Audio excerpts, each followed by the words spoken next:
For this coming school year, I've decided na bumili ng mga books for our homeschooling. 3 sets nga pala ang binili ko. Merong Common Reading and Writing Workbooks, SAP Education Vocabulary at Grammar Books. Itong learning vocabulary nga pala ay may 6 na levels na published ng Singapore Asia Publishers at aligned sa Singapore curriculum, kaya good books talaga ang mga ito.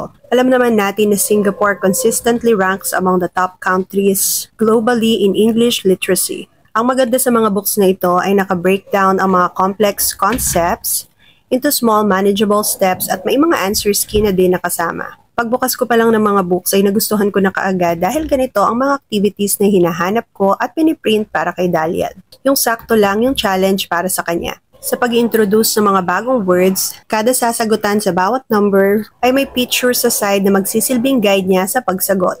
Kaya sigurado akong matututunan niyang sumagot ng workbook ng mag-isa dahil hindi komplikadong gamitin itong mga libro. Kung magbabase ako sa mga books na ito, alam ko na kung bakit maganda ang performance ng mga students sa Singapore.